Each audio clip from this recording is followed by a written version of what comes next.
अमरावतीच्या जिल्हास्तरीय रुग्णालयामध्ये अग्नितांडव। 3 बालकांचा होरपळून मृत्यू झालाय। 6 बालकं गंभीर जखमी आहेत। व्हेंटिलेटरमध्ये स्फोट झाल्याने आग लागल्याची माहिती आहे। रुग्णालयातील नवजात शिशु अतिदक्षता विभागाला आग लागली। जिल्हास्तरीय रुग्णालयातील 3ऱ्या मजल्यावरील ही घटना आहे।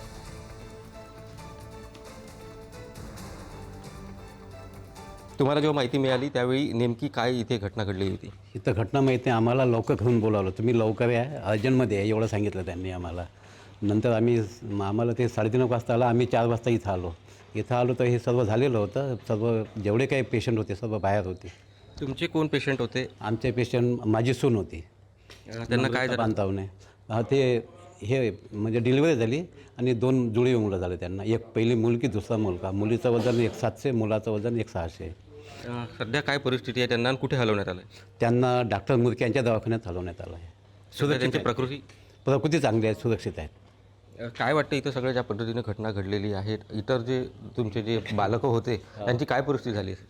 हे तर माहीत नाही सर मला, कारण की मी इथं नव्हतोच ना त्यावेळेस।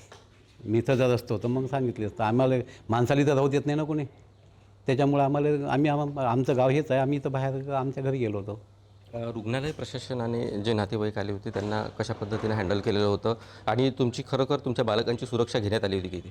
हो, बालकाची सुरक्षा घेण्यात आली, कारण आमच्या समोर त्यांनी नेलं, त्यांना ॲम्ब्युलन्समध्ये नेलं, बसवलं आणि त्यांच्यासोबत गेले। त्यांनी सांगितले की आम्ही डॉक्टर मुरकेच्या दवाखान्यात चाललेलो आहोत। छगन जाधव, पुढारी न्यूज, अमरावती। व्हेंटिलेटरवर बच्चू होता, आपला 3 दिवसापासून बच्चू होता त्याच्यावरती। आणि मगाशी अचानक 3:30 वाजता अचानक असा बॉम्बसारखा स्फोट झाला त्याचा। कुठलं स्पार्किंग वगैरे काही आढळलं नाही, म्हणजे काही नाही, एकदम स्फोट झाला आणि आग लागली एकदम।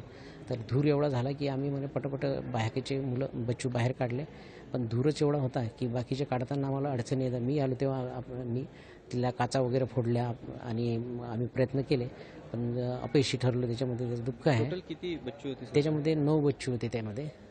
त्याच्यापैकी तिघांचा मृत्यू झाला आहे। आणि बाकी कुठे? बाकी आपण सुपर स्पेशालिटीला हलवलेले आहे, काही दुसऱ्या याच्यातले PDMCला हलवलेले आहे।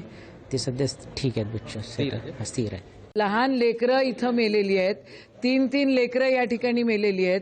3 लेकरं इथं मेल्यानंतर मग ते जे परिचारिका होते त्यांनी अजून 6-7 लेकरं जे जखमी झाले त्यांना वाचवण्यात ते सक्सेसफुल झाल्या।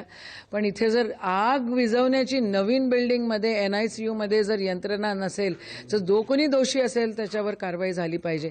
याचं राजकारण मला करायचं नाही आहे। लेकरं जळलेली आहे, गरिबाची लेकरं होती म्हणून ती मेलेली आहे।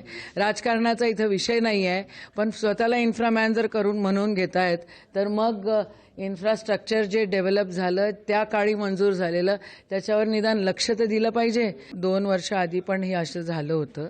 2 वर्ष आधी असं झाल्यानंतर मग हे नवीन बिल्डिंगमध्ये ते सगळं NICU शिफ्ट करण्यात आलं आणि आज या नवीन बिल्डिंगमध्ये जर इन्व्हर्टर ब्लास्ट होत असेल तर मग कुठेतरी इथे इन्फ्रास्ट्रक्चरच्या याच्यामध्ये काहीतरी तर दुर्लक्ष झालेलं आहे आणि म्हणून या गोष्टी झालेल्या आहेत। आता जे मृतक आहेत त्यांच्या कुटुंबियांना कंपन्सेशन देण्यासाठी मागणी दिलं पाहिजे। Compensation, respectfully compensation. गरिबाचं लेकरू आहे म्हणून सरकारी दवाखान्यात येतं, श्रीमंताचं लेकरू सरकारी दवाखान्यात येत नाही। NICU आहे, इथे 3 कंपार्टमेंट आहे।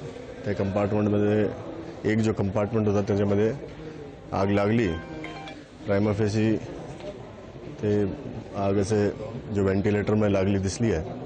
त्याच्यामध्ये एकूण 9 मुले होते, त्यापैकी दुर्दैवानं 3 मुलांची मृत्यू झालेली आहे। बाकी 6 जो आहे सुरक्षित ठेवलेले आहे। सर, आता जे 3 मुलांचा मृत्यू झालेला आहे त्यांची काही तपासणी होणार आहे का? त्यांना कुठे ठेवण्यात आलेलं असेल सध्या? त्यांचे जे आपला जे नेहमी जो तपास आहे ते होणार आहे।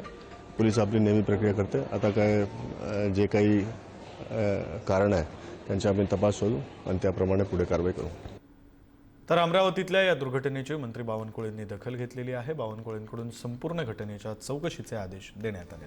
मृत बालकांच्या नातेवाईकांच्या पाठीशी सरकार उभं आहे असं बावनकुळेंनी म्हटलं।